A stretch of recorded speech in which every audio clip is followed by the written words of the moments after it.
Here with Jeff Fennech today. Now, Jeff, your reputation precedes you. We've got a few up-and-coming Wanderer promotion events about amateurs, and it's all about getting the pros building up their careers.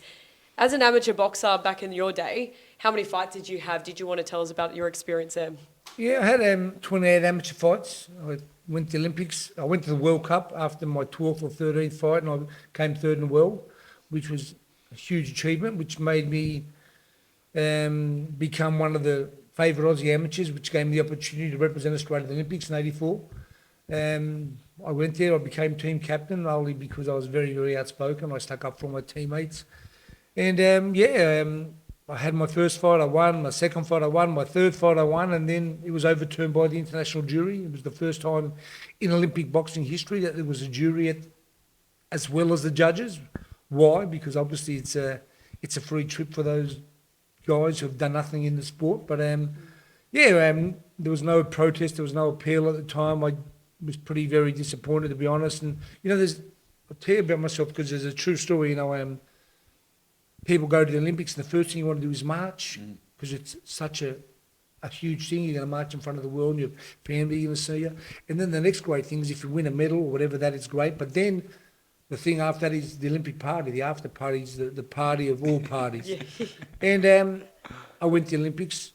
I was unable to march because I had the box on the first day and I was losing weight and it was very, very hot outside. So my mindset was I didn't go there to march. I went there to win a medal. Yeah.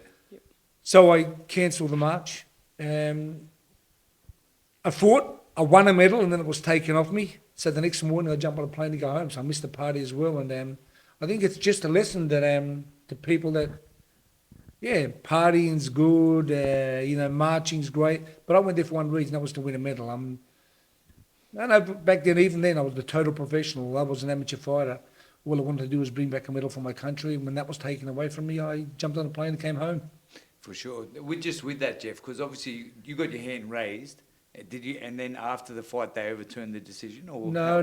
They after minutes in the ring, they said, and the decision is 4-1 by the jury. Yeah. Okay. And that means I lost. So so that means the judges awarded me the fight. Yeah. There's people who weren't even ringside who were sitting back who judged the fight as well. So they've got, like I said, a typical amateur organisation giving another three, excuse me when I say this, but another three wankers a free trip around the world. Mate, what was that feeling like? Because obviously you put your heart and soul into it. You thought you were going to win the medal. Then after that feeling, it must have been so disappointing, you know? Yeah, well, I thought I won the fight. Yeah. Although it was a tough fight and I fought somebody who had 120-odd fights and knocked 100 people out, I was very, very confident of getting the decision. My trainer at the time, Ed Wishes from America, said, you've got the fight champ, you've won the last 2 rounds very well, you're going to win. So I was excited and then I'm thinking, wow, I'm going to get a bronze medal. I'm guaranteed a bronze medal in my next fight for Australia with the chance to fight for the final. And that's all I'd ever dreamt of at the time. And it was taken away. I was devastated. Sure. I was shattered. I remember crying and being pretty angry and then just saying I wanted to get a flight home. I remember just recently a great one of our commentators and sports writers and sports people, Graham McNeish, the Shadow, just passed away, and he has that interview on his highlight reel at his funeral of me being very disappointed. So it was a pretty rough time for me, like I said, because nobody gave me a chance of winning a medal after 20-odd fights. But like I said, I always believed in my preparation, believed in what I'd done, and I believed in myself. And I think that's one of the problems with a lot of Australian guys. So I'll never forget when I used to go to fight internationally, hope we don't get an American, or I hope I don't fight a Cuban. I used to think to myself, excuse me, what are these guys talking about? They've got 2 arms and 2 legs the same as us. Let's go and just do your best. I love that. It's the best mentality to have. And after that decision... I think it's the only mentality when you're in the ring. If you don't have that mentality, Rick, you're going to lose. Yeah, for sure. After that, was that the decision when you said straight away, coming back, turning pro? No, it wasn't. It was crazy that I rang up the amateur boxing organisation. Not that I didn't love the guy who trained me, Ed Wishes, who's my closest friend today and an amazing trainer. I had that love and affection thing with Johnny, and I said to him, listen, I will stay amateur for the next 4 years for the Seoul Olympics under one condition. You can tell me that Johnny Lewis is going to be in my corner, because I'd never lost with Johnny in my corner. Yeah. They said no, and the rest is history. I turned professional in October that year, and like I said, it was it wasn't a dream come true because I've never dreamt of being a world champion boxer. I never contemplated being a fighter in my life, but it all just happened so quickly. And like I said, Johnny would set me these goals every day, every week. He would make me write down what I was going to do, and slowly, I just improved. And you got to think of this: never having boxed or never having put in a glove on until I was 17 and a half. In doing what I was doing, the progression was so great that I just kept learning. Yeah, nice. And all of a sudden, my seventh fight, I become world champion. And again, the IBF was relatively new then, so it wasn't as if I fought the greatest fighter in the world. But when I won the world title, when I defended it against the Olympic gold medalist, that's a big thing. 100%. When I defended it against Jerome Coffey, he was 26-0. Yeah, wow. And fought everybody in the world. So, in my 7th, 8th, 9th, 10th, 11th fight, I was fighting guys who had fought all their lives. Machines. And I was not just competitive, I wasn't losing around, which was giving me more and more confidence. So after those first 3 defences of my bantamweight title, I moved up to the super bantamweight title and done the same in that division. I defended my title 3 times, and obviously having weight problems, I moved up to the featherweight division, fought some of the greatest featherweights in history, Marcus Villasana, Victor Kalages, and defended that 3 times. And Yeah, nice. I went on to then fight for the junior lightweight title against Zuma Nelson, and the world knows what happens then. I won 9 out of 12 rounds, and I didn't get a decision. Yeah, fuck, mate. I still remember that, and I remember because he training under Don King or promoted under Don King. He was one of Don King's main fighters. Yeah. I just signed a $5 million deal with Don King for my next 3 or 4 fights, and so look, I don't blame Don King. Who I blame are the judges, because the judges are influenced by Don King, and those judges didn't know who I was. Of course. And all of a sudden they're thinking, there's a close round. We'll give it to Don King's fighter, because Don King's the guy who feeds them, sends them around the world, and so like I said, I don't blame Don.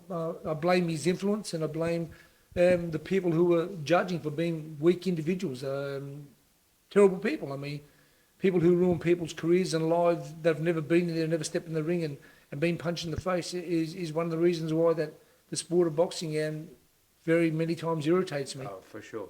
Mate, I would imagine, like, especially being a fighter, you fucking put in all that work, you pretty much won the fight, and then getting it taken away for you at that moment, that would have been fucking tough pill to swallow. Yeah, when they said it was a draw, I think you seen my reaction, and Don King walked past me and said something about a rematch, and I said, FUCKU, Of course. I wasn't happy, but like I said, that was a lesson. But when I came home, everything changed, and sparring was different. I just thought that, all of a sudden, I've gone from getting $100,000 a fight to getting,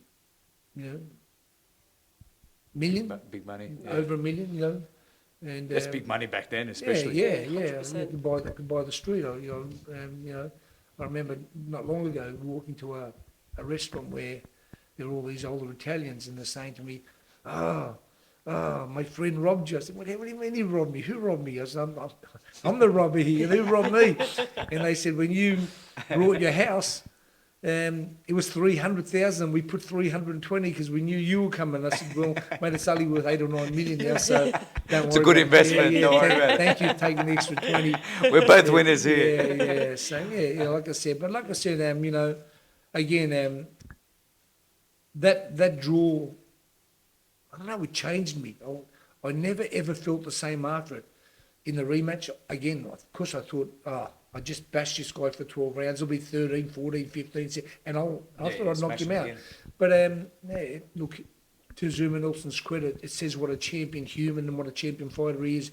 He went back and worked twice as hard as I did. And I'm not saying I didn't work hard, but like I've said it a million times over, like, I mean, I'd sleep with 5 girls in a day, different people, and I had the world at my feet.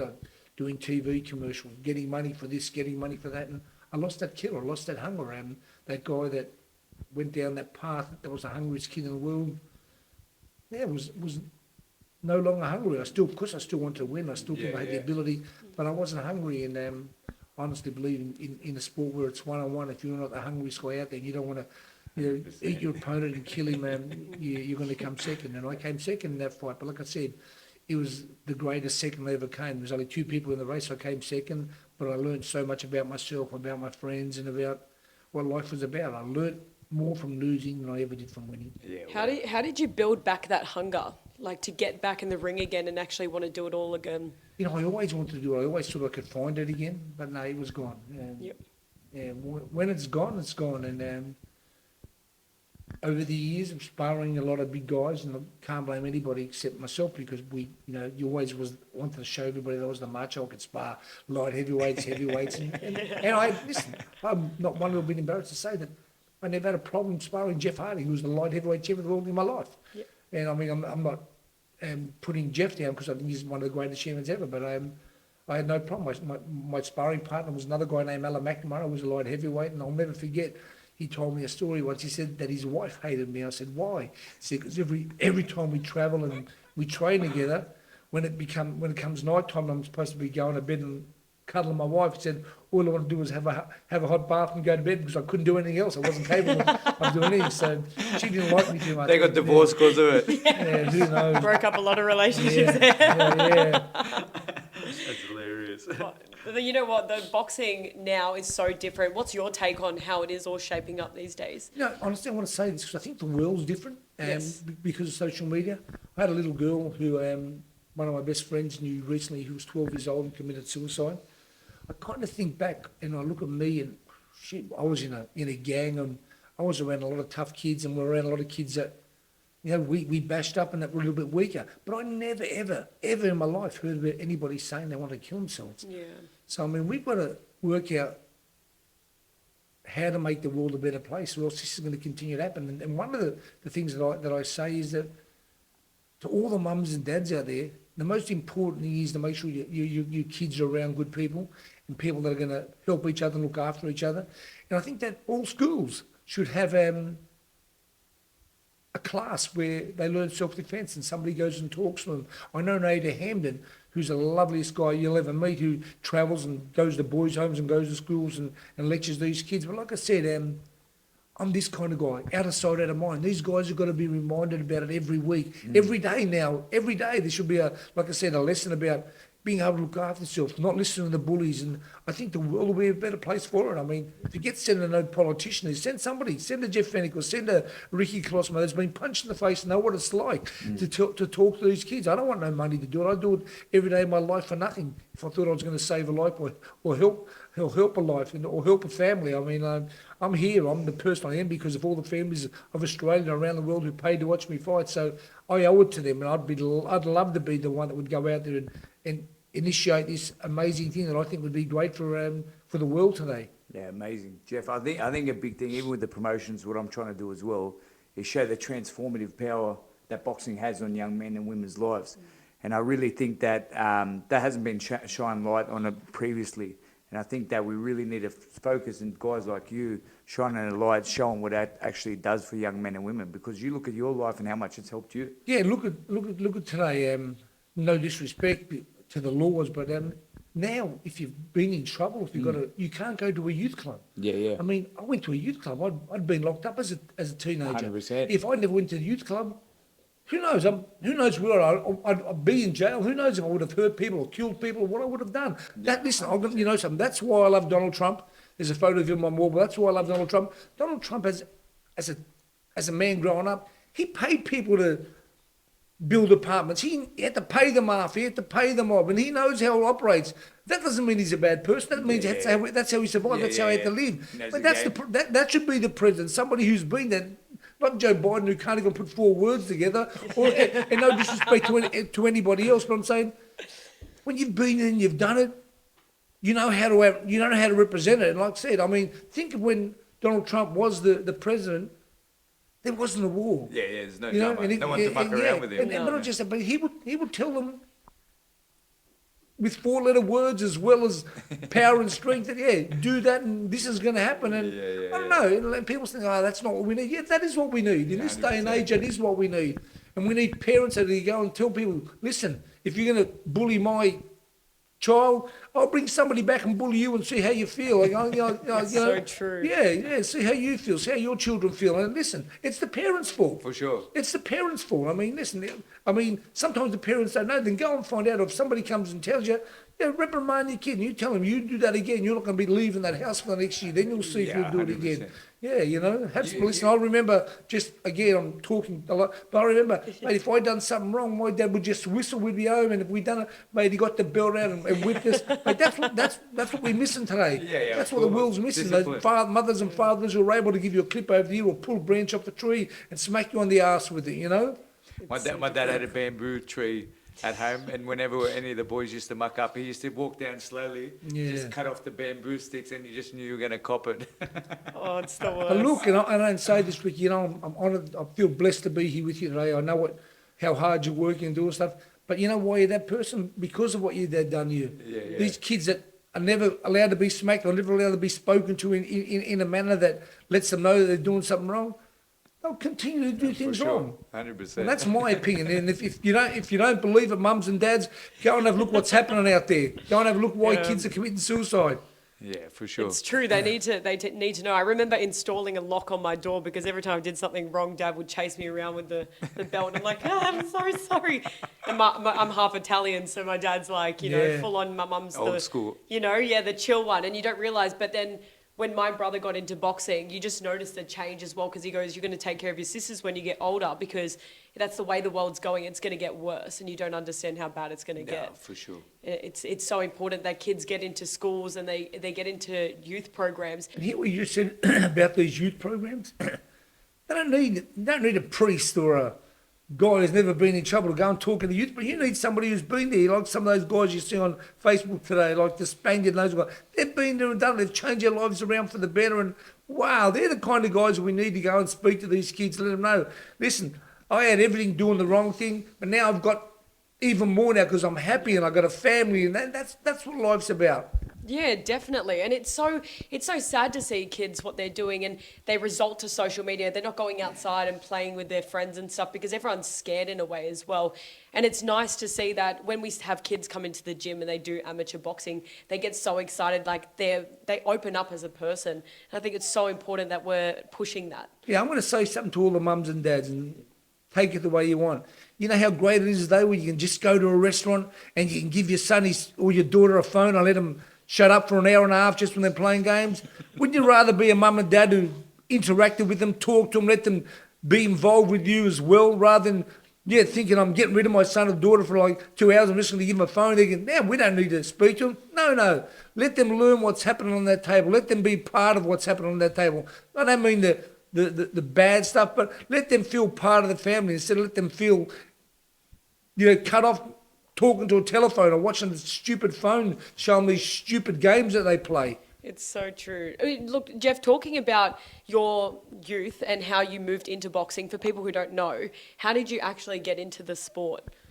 Wow, well, this is crazy. Well, I was in a gang. I went to Newtown Police CYC to bash up some boys with my friends, of course. You're always tough when you got your mates around.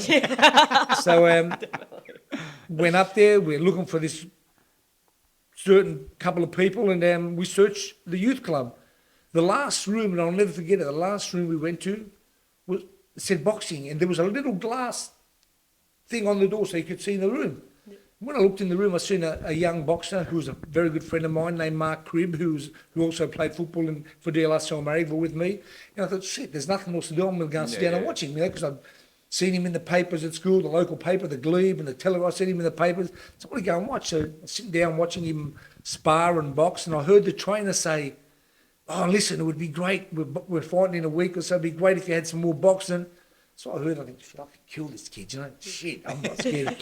Well, I boxed him the next day, and he bashed you or what? well, it wasn't a good experience with you. but at the end of it, Johnny Lewis, I'll never forget it. He said, "You've never boxed before. That was really, really good." And in my head, I'm thinking, "Sure, you bloody old prick. You want me to come back? You want me to come back and get bashed up again tomorrow?" But my friends are around. Somebody come back. But when I left, I said, "Shit, I'm never going back." You didn't believe it? I went back. Yeah, nice. And my whole life changed. I went from going to a youth club to beat up some bullies to meeting one of the nicest humans that God put on the earth, Johnny Johnny Lewis. Lewis. What was that like? Because I've got a connection with Johnny. I was training with him and Justin back when I was younger. Fuck, it was the best mentor. Like he'd mention different things and you just take it in. Yeah, I mean, What was that you, like for me, you? anybody that were around him, you'd take a bullet for him. And one night at the Newtown RSL, I nearly did because when Eddie Unan was fighting, there was a bit of a argument happened after a round when Johnny got the fight stopped and Eddie was on front, but they thought he was going to lose. And all these men were screaming and swearing at Johnny. So, I argued with him. As I jumped down to face him face to face, I get a gun put straight to my head. And, yeah. I wasn't as tough as I was prior to that. I kind of melted a little, but that's life. I mean, like I said, I'd do anything for Johnny back then, and still today I would. Today I'd, give him every part of my body that's good if he needed it. How important do you think that is, the coach and fighter relationship? Well, it's listen. It's like going to your job. You don't like going to your job. Who wants to go there? Who wants to be there? If you how do you perform? If you don't enjoy it, every time I walked in the door, I felt like I was, first of all, welcome. I was greeted, cuddled, given a kiss, and then we started training. And during the whole course of that time, I was being reminded of how great I could be and how good I was training. So you awesome. you can't get any more than that. So that's what life's about. Especially listen, it's no use having somebody doing that to you, and if they're lying to you and they don't believe in you, because then you work that out after. Like, shit, was But we kept learning, kept improving, and my love for Johnny and my love for the sport of boxing just grew and grew. Yeah, nice. Oh mate, I'll never forget when I was starting with Justin and Johnny at Sydney Uni, and they always talked about the Newtown days, and they just say they were the best, the glory days. Yeah. Like all the top boxers were there. And just a beast of a gym, Yeah, we'd play basketball every day before it. We'd play indoor tennis. We had the most amazing police officers, Brian Chickamore and Pat Jarvis, who part of the reason why my life was changed, having an altercation with the police. And Pat Jarvis was one of the officers who came down to the complaint. And just seeing, as a kid, all of us was ACAC, all coppers are CUNTs, and I learned that they all weren't, through being at the PCYC, and like I said, changed my life. Yeah. And today they're not letting people in there because they've been in trouble. To me, it's so crazy. Mate, it should be the other way around because it actually does save the lives. It does, yeah. And it helps save other people's lives too. When these people learn discipline and learn, to love and respect, they change their lives. Yeah. I mean, I know I did. I know plenty of people around my time that did as well. Yeah, for sure. So you were obviously over the time you become good mates with Mike Tyson as well. How did that sort of friendship develop over the years? Yeah, I won an award at I'm not exactly sure what hotel I was at in Vegas, but I won an award and they said Tyson was going to be there. He wasn't there, so it wasn't really a downer. But Ray Leonard won the Fighter of the Year. I won the runner-up Fighter of the Year, and it was really amazing. And then as I'm standing in the little hallway to go down to get my award, Mike Tyson walks in and past me, and he looks at me, Jeff Fennech, my favourite fighter, and started cuddling me and stuff like that.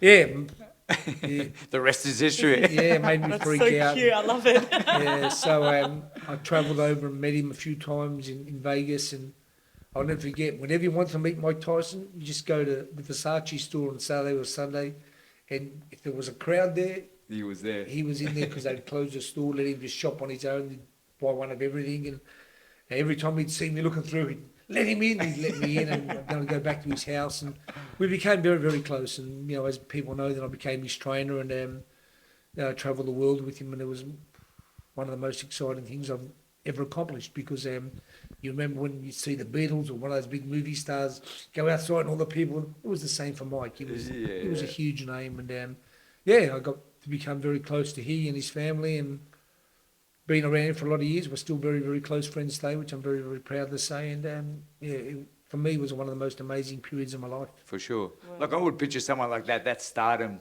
You'd have some crazy stories of hanging out with him and that. Yeah, we've got some crazy ones. And, he wants to seriously, yeah. I don't know if we can talk about it on air, but you say what you need to say. I'll never forget. Like we were in London, and he wanted to buy a watch. We didn't want to buy it. He wanted this watch for a reason, that there was this amazingly beautiful lady that worked behind the counter, and he wanted to. I speak to her. Yeah. So he asked. He knew what time it was. Yeah, he asked about the watch. It was like, $500,000. He asked about this watch, and he also asked that if he bought the watch, does she get? Take her out as well. No, does she get credit? And yeah, of course I do. I get a percentage or whatever. Something was Anyway, he rang up the promoter, Frank Warren, and somebody else. So I was there with him, and they told him that to get the watch. So he took the watch home. Don't know what happened with him and the beautiful lady, but I'm sure she was very happy. He was happy. It's a win-win situation. When he took his watch home and stuff, and when we went back for our next trip there, the sheriff came to our room and said they're going to arrest Mike Tyson. I said, what are you going to arrest him for? They said, because he hasn't paid for the watch. I said, what do you mean he hasn't paid for the watch? The promoter and the matchmaker at the time, which I was in the room, said they were going to pay for the watch. And I spoke to Mike, and Mike asked me, is the promoter there, which was Frank Warren. I said, yeah, and That's Pommy Frank Warren, yeah. yeah, it's the Yeah. hugely successful man at the moment, one of the biggest promoters in the world at the Yeah. moment. But yeah, anyway, so Mike asked to go and get him, and I just thought I was going to ask him a question, what happened, and Mike started talking to Frank Warren, and then said to him, do you remember, or do you know the story about Don King and I? And I'm thinking, what's he talking about? He was obviously saying that, do you remember when I beat up Don King? And yeah, he said yes. And Don't make it happen twice. yeah, he said yes and stuff. And Mike Tyson, I'll never forget, said, are you worried? He goes, no, what are you worried about? Well, Mike's eyes went into this, and he starts chasing him around this big dinner table. And Mike had socks on, and Slipped. eventually caught him and started. It wasn't good to be around. To be honest, it made me cry, because I thought Mike's going to go to jail. And anyway, it all got fixed, and they're friends today. And I won't go into any more in depth, but that happened. Did he pay for the watch? Yeah. I'm not sure who paid for it. I know after that fight, Mike didn't get paid a cent for the fight. Oh wow. They kept his money, or they threatened to go to the police or something like that. But like I said, everybody's friends today, and that's what happens in the world today. It's not like we're going to go and shoot somebody. I'm sure they've spoken, and But like I said, that's just one story. Like I said, I'll tell you a quick story. We're in Scotland, and there was a new Mercedes came out of the gym. They wanted to get a photo of Mike in a kilt with a Mercedes. Tables have turned. Yeah, so I think you'd look great in a kilt, personally. Mike puts it on, and instead of opening the door of the car, he starts walking on the bonnet and onto the roof. So it's this brand new Mercedes. Who knows how much it's worth. Now it's got a roof that's bending in, and nobody said nothing, because Mercedes got the most amazing publicity. It was on all the front pages of the paper. But I know it caused a lot of damage in the car. I'm not even thinking. Mike just thought I'd get it, stay on top of it. Yeah. So Mike's. Let's go. I'd say Mike's like a light switch. When he's on, he's on. When he's off, he's off. But he's one of the most generous guys ever. I'll never forget being in the plane. We're going to fly overseas. I've fallen asleep before the plane had taken off. I woke up, about an hour into the trip. I look and I'm sitting beside an old lady. Mike was sitting down in row 70, and she was sitting in row 2 or 3. Switched around with it. Yeah, go over to a lady when he said that. on the phone. Yeah, he's a good man. I've seen him give money to so many people in the street, and he just says, here, this is enough to go home. He said, this is not $10 or $20 I'm giving you. Here's 500 or 1,000, go home. Like, don't drive anybody else mad. He's just a beautiful human, and his family, his beautiful wife, Kiki, she's an amazing lady, and so are his children. Yeah, nice. What do you think about him? Because obviously he's going to make a comeback with Jake Paul. What do you think about that fight and even boxing influences in general? Yeah, to be honest, I'd much prefer it not to happen, but I believe that if Mike's smart and doesn't give Jake the opportunity to punch together, if Mike can just make him miss, slip some punches and bring you on to a punch, I think Mike can go home in the first round. Yeah. But again, that's up to Mike and the people who are in his corner. Hopefully they're getting him prepared mentally, and just tell him you can make this really easy. if you don't try to punch with the guy, just try to make him miss. And Mike is one of the greatest guys ever to slip a punch and be able to counter punch you. If he does that, I think it could be over very quickly. Yeah, nice. Do you think this will be his last fight, moving after this Jake Paul fight? I have no doubt, or I hope it will be, because if I have any say, or if the authority have any say, they're going to say, listen, 58 is too old to fight. Yeah. And he had a health scare. That's why that last one got moved. What happened with that? I don't. Well, he ended just- up in hospital. Yeah, he had something with his insides, but he's all better now, and he's training. Like I said, he says he's training hours a day, which is great to hear. And like I said, the main thing is that he's mentally right. If he's mentally right, he'll be fine. Be on. Yeah. It's very scary when you get to that age and you're still taking big fights. I know money comes into a factor, but it's still your life at hand, and you box for your reputation. Someone like Mike Tyson, who has this huge reputation, doesn't really need a box anymore. Yeah, that's one of the proudest things I've done when I stopped the fight, when Mike was in his last fight. I stopped it, and, other people wanted him to fight on, and I said, you don't need to do this anymore. Yeah, like I said, my first priority is the safety of the person I'm looking after, and like I said, I love Mike, so when I seen the look in his face and his eye, I knew it was time to stop the fight. Other guys look, let him fight, he's all right, Mike doesn't want to fight. I can tell by the look, and I done the right thing. I'm sure that Mike knows I've done the right thing as well. Yeah, definitely. And so does his family. It's very hard. How is that process when you decide to retire as well? Like, how do you know when you get to that point where I've had enough, this is it? Yeah, it's hard, especially when you've had the success for a long time. You think, I can go back to the office and I'll find that again. Boxing's a one-on-one sport. It's just been rated the toughest sport ever in the top 10 sports. And it's rated that for a reason. Like I said, one mistake, you can get knocked out, and don't prepare properly, you can get knocked out. It's just one-on-one. It's, first and second, and, nobody loves coming second, but when you start coming second in a two-horse race, it's time to stop.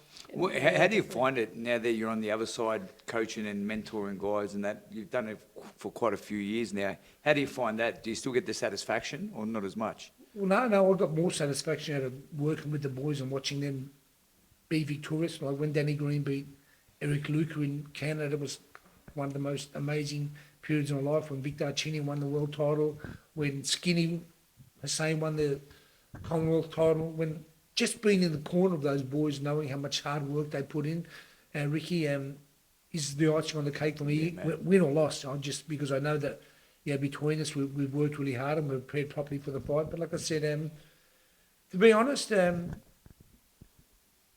had more satisfaction out of training in the boys than myself. I think you get a much better feeling when you're giving something and you're sharing something and you're watching somebody else achieve. I think it's always better than you achieving yourself. Yeah, nice. That's my opinion. It's cool. You know one thing, Jeff, as well, because being on the other side now, being a promoter, you see a lot of the stuff that you don't see as a fighter, right? And one of the key things that I'm looking at now in the landscape is some of the fighters not stepping up and taking hard 50 fights. Yeah, I was going to, again, but I was waiting just to congratulate you, because I see most of your fights are like as close to being 50-50. Like I said, I'm fighters fighting guys that have had 10 losses, and they're supposed to be prospects.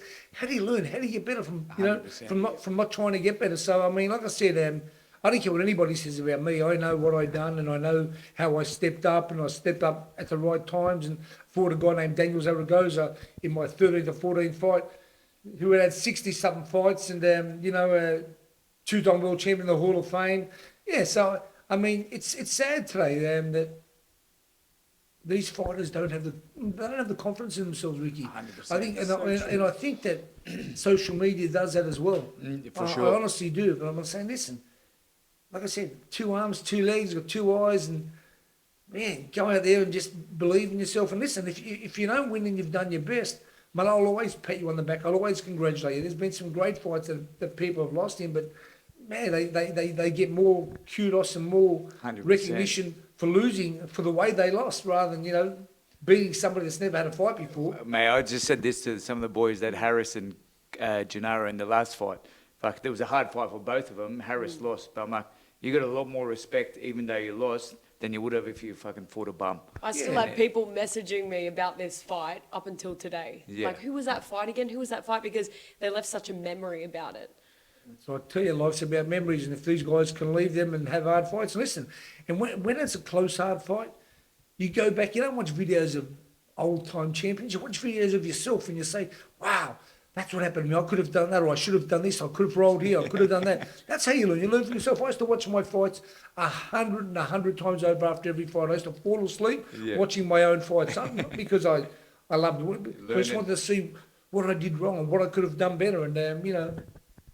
We're all different, like I said. There's all this social media and shit now, and like I said, and there aren't many teachers. There are a lot of coaches, there are a lot of trainers, but there aren't too many teachers. Yeah, that's a good one. There is so many people that want to jump in the sport and teach it, but they haven't done the hard yards. They Punch don't a know where bag, it's you know, been. chuck a left hook on the bag. Sir, this I've just started this, or trainer, or teacher, I've just started this. Can you show me how to throw a left hook? You know, can you show me? Yeah. And listen. 90% of them can't, so you know that's why I tell these parents to go out and make sure that you know this person that's going to throw your son in the ring against whoever he's going to throw him in against knows what he's talking about. Know that he's been hit in the head as well. Know that he's still got his marbles, but let him know that he knows what he's doing. For sure. Where do you see Aussie boxing going now? Mate, to be honest, we've got so much talent, so much talent. But again, I'll say it. I'm not one that'll be embarrassed to say it. A lot of the people I watch in the corners, they ruin these kids' careers because if they were taught the right things and told to do the right things at the right time, man, I've watched quite a few of our Aussies over the last couple of years that would have been successful, having the right person in their corner, having somebody that's going to, you know, actually tell them what to do, that they've done in the gym. Not just try. You can't just do things that you've never done, or you can't Just practice the stuff you've been drilling. Yeah, and you can't do things when you've got this muscle memory and stuff when they've been taught wrong. And you know, I've seen it in the gym, I've seen it in the ring, and like I said, I think that Australia has so much talent. Some of these young boys I watched today, like I'll never forget the first time I seen Jai Pattaya spar. I said he's one of the greatest kids I've ever seen, and look what he's gone on to do today. He's a beast. I signed him up straight away. Whatever happened after that, it's happened. But mate, Jai Pattaya is, you know, without doubt the best Australian boxer at the moment. I mean, Tim Zhu's very close, but you know, I just think Jai is. He's got the eye of the tiger as well. When you look at him. Well, maybe I'm not even going to. Well, between him and Tim. Yeah. I mean, I just love what Tim does. I love the way he outthinks his opponent. I love the way he walks and thinks and, you know, like studies what his opponent's going to do, and then he makes him make mistakes. I think Tim's great at that. Jai's got a great eye, great chin for a big man, and yes, I take back. Yeah, I don't take it back because I think Jai's amazing, but Tim's right up there with him. Yeah, nice. What do you think of Nikita? Yeah, again, Nikita's, you know, well, I think he's got hit and got hurt a few times, but when he can get hit and get hurt and get up and win, it's somebody very, very special. So Nikita's special, but I'd like to think that... He's got to refine his skills a bit. Yeah. He's got to work on his defensive skills, and if you're going to be an offensive fighter, you've got to learn to do it right when you're getting close. Yeah. And I think he makes a lot of mistakes. I think that he punches from a really long distance instead of a short distance, using his body weight to calculate what he's doing. So, like I said, and that's the other thing wrong with Australian boxing. They'll never ask anybody else for help because they want to get the credit for it. And I don't care what anybody says. I mean, had I had Tim Zhu in the corner against Fundora, after the fourth round, the fight would have been something. I love Tim, and Tim obviously realises how tough and how strong and what he went through. He went through something he didn't have to go through. I would have stopped that fight.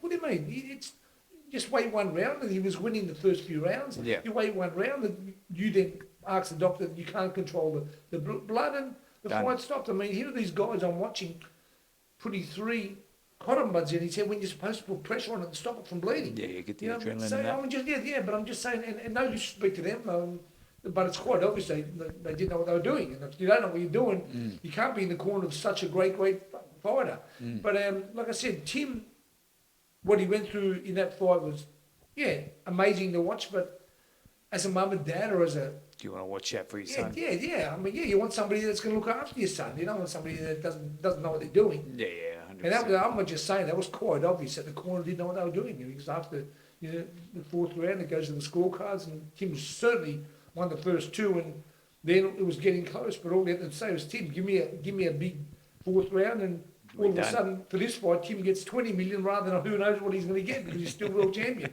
And I'm, like I said, love me, hate me, you guys, I just tell the truth. I just tell the truth. I mean, I'm not going to lie. You do speak facts. It's, That was a hard fight. It was a hard fight It, because to watch as well, like just, Yeah. I'm pretty bad with blood, but that was a lot. And I just felt for Tim in that, like he didn't deserve what so did I. happened. Well, no, it's not about deserving what happened. I mean, it didn't have to happen. If you had Yeah. somebody with I was very some surprised they went boxing past the IQ, fourth yeah. round. 100%. If I was there, I would And have said, even- "No, pull the pin. Of course. We're going to win the fight." Yeah, Because yeah. no contest after before yeah, four rounds. After they score yeah, it. you know. yeah, after the fourth round, Crazy. it goes to the scorecards, and that's when he started losing a couple of rounds because of his vision, because of the injury. But like I said, you know, I love Timmy Zoo. I love his family. I always will, and I'm just honest. Yeah, nice. What do you reckon of your whole career? What's been your favourite boxing memory? Like, or your most memorable thing for you throughout everything? I don't know. Like I said, winning all my world titles were memorable, and winning my third one with a broken hand, I went into the fight with and fighting one of the toughest guys in the world ever, Victor Callejas, ever. I mean, ever. You know, when he knew he couldn't beat me, he hit me low, he headbutted me, he elbowed me, he broke my nose with a head. I mean, I love that. And you still beat him. Yeah, no, but I love that because that's what I would do. You do anything to win. You got the mongrel. Yeah, you do anything to win. But I think, like I said, my greatest experience or my greatest thing was getting selected to go to the Olympics for Australia. Yeah, Something nice. that, you know, which made me really proud. And then losing my first fight and really learning who I really was and learning who the people around me really were. That was like a really eye opener for me. I mean, winning and getting money is all great, but when your mind is open and your head is exposed to reality, that's been my greatest. So when I had my first loss and was able to, pick and choose, or I wasn't, because I pick everybody that I had with me for the rest of my life, but they were able to pick and choose and say what they wanted to say. And a lot of people said, negative things about me that I'll never forget to this day. You can forgive, but I'll never forget. Yeah, 100%. And but like I said, I have no doubt that losing my first fight against Zoom Nelson, against the greater Zoom Nelson, who nobody gave a chance of winning, came out and turned it all around and beat me. So I have no excuses for it. He beat me on the day, and that's all you can do. And but that was a fight that I'll always hold deep in my heart because it made me the man I am today. Yeah, for sure. How does it feel getting that recognition from Australia as well? Like you were inducted into the Boxing Hall of Fame. Like how does that feeling that you come home and you experience all that love, like, and you go from being up here? Does it stay up there the whole time? Nah, for me, it's a high. Of course, when something happens, it's a high. But I've learned to bring it back down to normality as quick as you can, or else you become a dickhead again. And I've been a dickhead throughout my career a couple of times, and I'll never forget the first time I was, and I walked in the gym and Johnny Lewis said to me, this is when I won my first world title. You see that door you walked in, your son turned around and walked the FUCK back out of there, and it was a huge, it was a huge lesson. And I walked outside crying. I was like 20 years old, just turned 21, and I walked out crying. I went back in, cuddled him, and apologised, and didn't change enough as far as I'm concerned. But I certainly for the next 3 weeks I was back to normal. Yeah. And then, It lasted 3 weeks. Yeah. Well, it lasted a while, but like I said, because fame and success it changes everybody, and fortune. The more I fought, the more money I got, and it just changes you. And like I said, I love being the person that's honest enough to say it because I want people to know that. Excuse me, but I will swear for once. Fuck, there's more to life than money and fame. There's so much more to life than money and fame. Shit, I'll give everything here just to be happy with my family. To have my family I've got today. If I could make that perfect, nothing could make me my mind waver. No world title that I won, no money that I got. Just I could live in a tent as long as I knew my family were happy and on the right track. But like I said, it doesn't happen. Fame and fortune doesn't let that happen. Yeah, The definitely. people around you when you become rich and famous. And, yeah, they don't let that happen, you know. And that's why, listen, I feel today for the football players like Josh Adokar and those guys. I mean, I'd love them to come and talk to me because I've never had to do a drug in my life. I've never had to be a follower. I've never done what other people have asked me to do. I've done what I've wanted to do. Yeah, yeah, And I yeah. made some mistakes. But guess what? I openly will talk about my mistakes because I've learned from them, you know. These guys today, with this social media and stuff, and again, who we think our friends are, the people who lead this. I mean, listen, in a Yeah. way, it's most probably going to be the best thing that ever happened to him that they lead to because hopefully he's going to learn from that Shows lesson his and not do it circle. again. And that's what he has to, that's what he's got to take on board, Ricky. He's got to take on board that, shit, I made a mistake. But guess what? The league and his trainers and his team, they've got to give him a second chance. I know they're telling him to get rid of. Give this kid a second chance. I mean, he's made a terrible mistake. He'll, as long as he knows that you guys are going to support him and not just dump him because you made a mistake, he'll be a better person for it. And then he'll be able to share those experiences with other guys, other great guys who will come out. He'll make sure he says, don't do that stupid thing that I done because look what it done to me. Yeah, I agree. And looking behind us, like this amazing wall that you've got here, who out of all of this has probably made the biggest impact on your life or the most special encounter you've ever had? Because this is pretty impressive.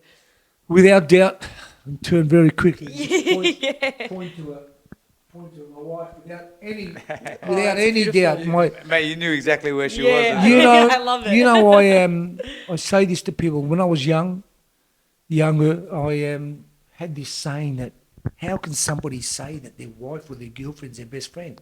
You're my brother. You're my best friend. We'll die for each other.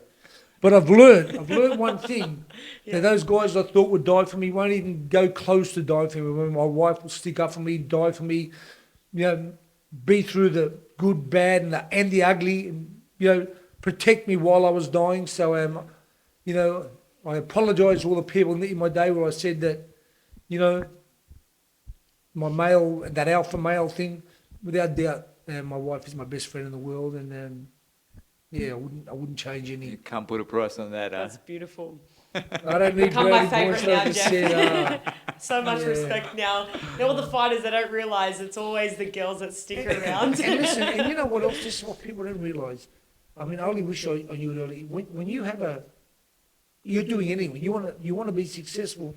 You need to have a partner at home that you go home to, not go out with your friends and try to find girls on the night and stay out and late. And whether you drink or not, you know, there's a process that you have to go through to be successful.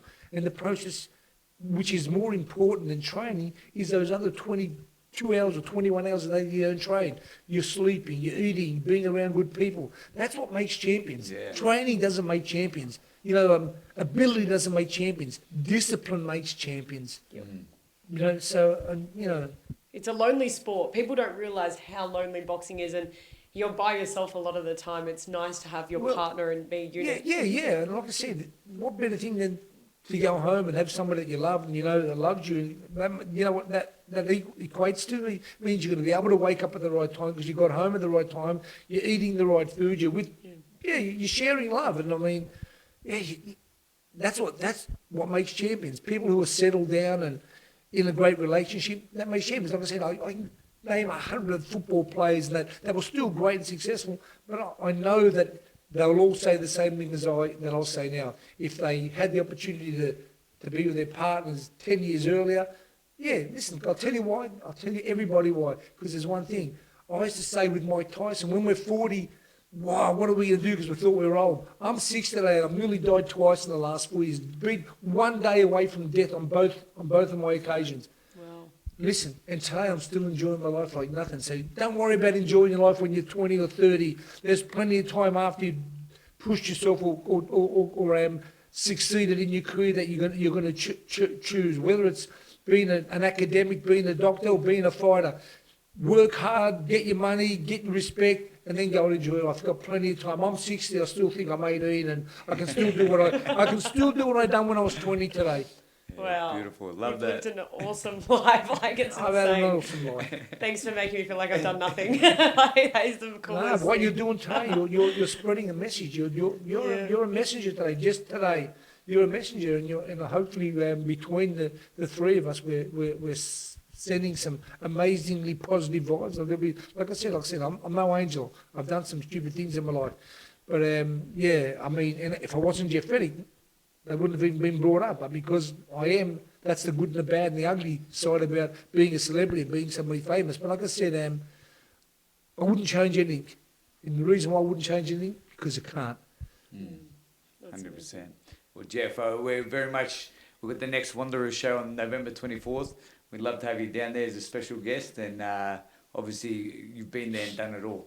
And so these other guys, they need sort of a mentor to look up to and someone to do it. And love for you to be a part of it as well.